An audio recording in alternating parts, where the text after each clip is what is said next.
A very good morning to all our viewers out there.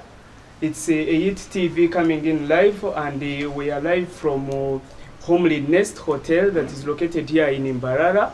It's a lovely place to be, and as you can see, the place is definitely worthy of a visit. As we're here to dive into what brought us here this early morning, yeah, please, for those who have just joined in, you can show us some love and you like, follow, and you share to all your friends out there who are watching. And you can as well leave us with a comment in the section below there. And you can as well subscribe, those who are subscribed on YouTube. So thank you all for those who have just tuned in. We are today joined by a group of young, beautiful ladies contesting for Miss Tourism Uganda. So as we are yet to dive into what brought us here this early morning, first of all, I would like to know, why is it that there is no Mr. Tourism Uganda? I think that is a question of gender imbalance now. Okay, Yeah. anyways, it's okay. So let's continue with all our questions that we are beginning. So today, I would like to first begin with, I may say the one who is on the extreme end, Miss Vani. You can briefly introduce all of yourselves. You can introduce.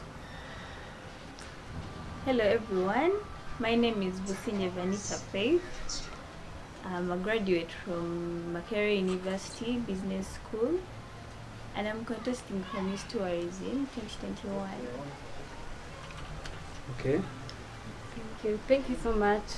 I'm greeting you all, our dear viewers. My name is Sophia Mtamba.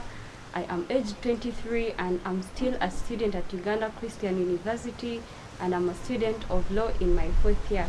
I'm contesting to be the Miss Tourism Ankole region, and maybe later Miss Tourism Uganda. God wish you. Thank you so much. I'm Joan Kanyasje. I'm a student at MOOCs pursuing bachelor's in business administration. I'm 22 years old and I'm contesting for Miss Tourism Ankole. Thank you. Oh, that's amazing. So you are all very, very young to contest for this. Yeah, and it's good that we have now taken on the big step to get into this. Anyways, why do you think you are potentially viable? Why do you think you can stand for this post that you want to go for? What makes you unique? Let's now begin with Miss Joanne. First and foremost, I would say I believe in myself. I think the first key point should be self-belief. So I think I believe in myself, and I also have people who believe in me. Secondly, I think change starts with you. So I have this feeling in me that once I'm a Miss Tourism, I'll definitely make some change here, out there, you know. Yeah. Well, me, I will like divide it into two. One, I will look at it in a question of leadership capability. And secondly, I'll look at it in a question of knowing. Do you know what you want? Number one, I feel like I have the leadership capability because I've been a leader before. I have been a miss before. And I feel like I know some knowledge about tourism.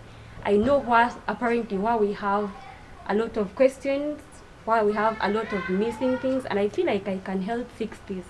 Looking at the pandemic itself and the lockdown and our tourism industry, how it is actually going down the more. So I feel like I can help raise. Thank you. For me, I think I'm potentially stable for this post because I have the love of everything that I'm doing, and the love to see Ankole being like the best tourism like region in Uganda. That's why I want, if I'm like if I win, I will make sure like I'll make sure that I do my best to attract many tourists to come to my region to tour and make like Ankole to be the most tourism like to be the most tourism. Okay, sorry. Okay, I'll make sure Ankole region, where I'm standing from, should be the best in Uganda in tourism side and marketing its tourism side. Okay, thank you. For all those who are viewing, yeah, you can please vote for them. They are really worthy, as you can all hear. They have great ideas. So, anyways, this year's theme is African Pride. You're all required to intensively advocate for cultural tourism in SA. And last Saturday on the Youth Travel Show, we ran the cultural tourism show last Saturday, and we talked about some challenges, and some of these challenges that were highlighted were lack of adequate information, and as well some of these cultural sites are not yet being developed yet, and the ones that are currently there, civilization is taking its toll on them. So how do you plan to address some of these challenges? Again, anyone can start. Okay, thank you so much. Number one, I feel like I should enlighten our Wanyankole, like people in Ankole region, more about loving their culture. Can we try to retrieve what we had in the past? Can we try to protect what we still have that we had before, so that we don't also waste it? And then for the point of civilization, actually there is even a problem of privatization. Most of the tourism sites are being privatized, which is not good. It is only benefiting an individual, not Banyankole as a whole. But you realize at the end of the day, we all need economy. Yeah, we need the money, but are we only about benefiting only one person or Uganda as a whole? Because if you privatize it, that means that someone can even do as they want. Even if the entrance fee has been at 3,000, they can raise it at 10,000 because that is the standard, right? Yes. So if we can help bring back these things to the public, we can actually reduce on the cost, and we entice people to keep coming to tour, right? People can now get the love back instead of losing the love the more. Then we can also enlighten people like, look, yes, you are Mnyankole, you belong to the Ankole region. We have these tourism sites. People feel like they know whatever is in Ankole, but you don't know. A lot has been developed, right? Yes. Therefore, I feel like we can enlighten people and we show them that they actually don't know what is in Ankole, and we show them that they should come, tour, and know, instead of them being challenged about the Ankole region. Wow. Thank you. Very good. Me, what I would say, most of the people, they don't have the knowledge, right? I want to be honest. I don't know anything. Okay, I don't know much about tourism. But some people are just willing to learn. So me being among those people, I want to learn. So there are a lot of people out there who want to learn, to know their culture. So I made a research about this Ankole Kingdom. Actually, like part of Mbara, like only 5% are people who go there to visit. Most people don't know where the Ankole Kingdom is. They don't. So me, I would say, first of all, I would put these ads. There are some free adverts. So you put Ankole. You know, when you tap on some app, the ad comes. So someone knows that there is this kingdom. It's located here and here. You see.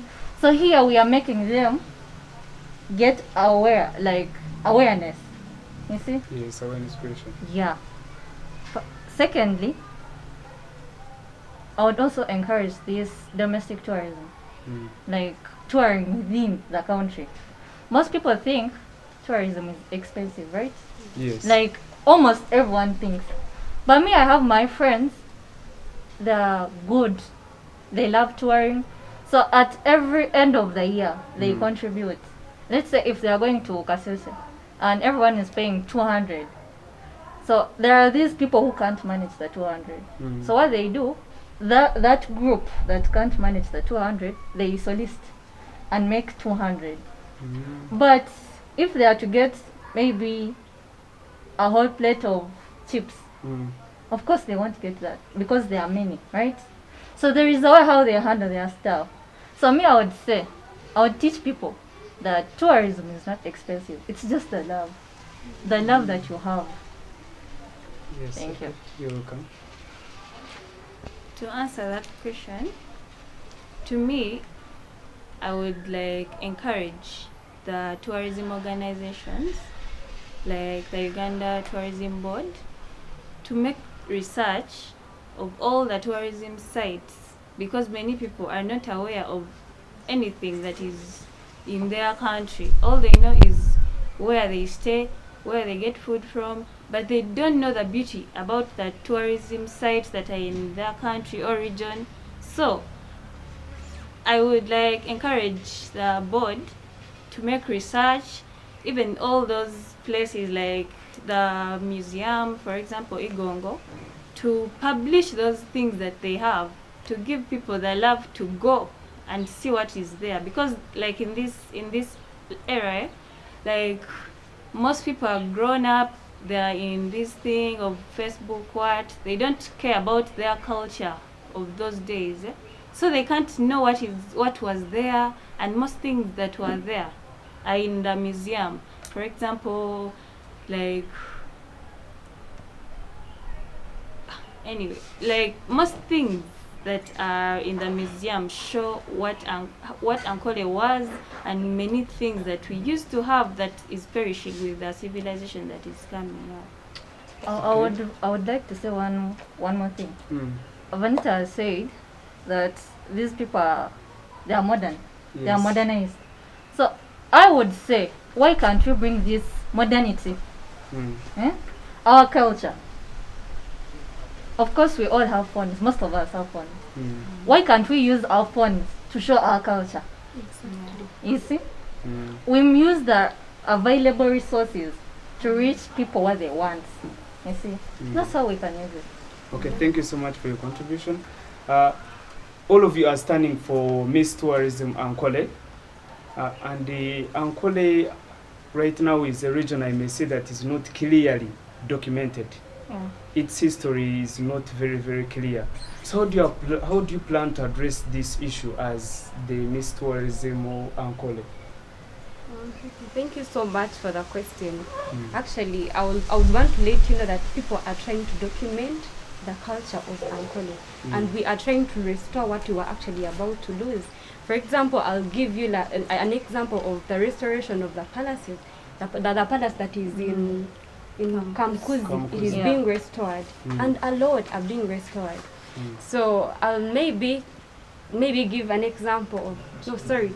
I'll try to help document and help enlighten people about our Ankole. For example, some Banyankole don't actually know that we are offsprings of Luhanga. Did you know? Yeah, we all came from Ruhanga. We are all sons and daughters of Ruhanga. So maybe all we want is to enlighten people. Can we have the Miss Tourism Ankole get hands on? Can we have someone go down deep in the villages and try to enlighten people? Instead of them traveling, we see them taking pictures and recording those beautiful videos. Can we have someone who can have hands on? That is all I can do. Me, what I would say, actually people are already writing about the kingdom. Because when you go online, when you search, when you Google, you get some information. But when you try to visit the place, you get different information. That's the difference. Because first of all, most people didn't know when the Ankole was, when the king was overthrown and all that stuff. They didn't write that the kingdom became a barracks. They didn't write that. But when you read down, when you go there, visit, see the places, Gasyonga, Mugaba Palace, you will get the knowledge. They didn't write about these milk places where they used to milk from, you see. So me, I would say, it's not about the writing, it's about the visiting. About the visiting? Yeah. Me personally, I've read a book about Ankole, and sincerely speaking, it's not clear. Yeah. It's not clear. So me, all. I would say it's about the visiting, not the writing. No, but at least I think I've tried a book written by Kamgungunu. I think it's Kamgungunu, and it has clear knowledge, original knowledge about the kingdom of Ankole. That's the difference is, most different people write. So what you write is not what I write. So But me, usually it is based on research. yeah. So Go there, get your real information. Okay, Yeah. thank you. And to me, my point would be like still on like, because this question is kind of similar to number 2, like increasing on the promotion of the tourism sites and making them get known by the people. Because most people use social media for taking photos and posting. They do not know anything, and there is no way they will wake up and know that there is too much and it's not active. So I would like encourage culture galas in school. You like students go for like folk songs, what they bring back that thing of long time to this current situation. But these days they don't think about that. They think about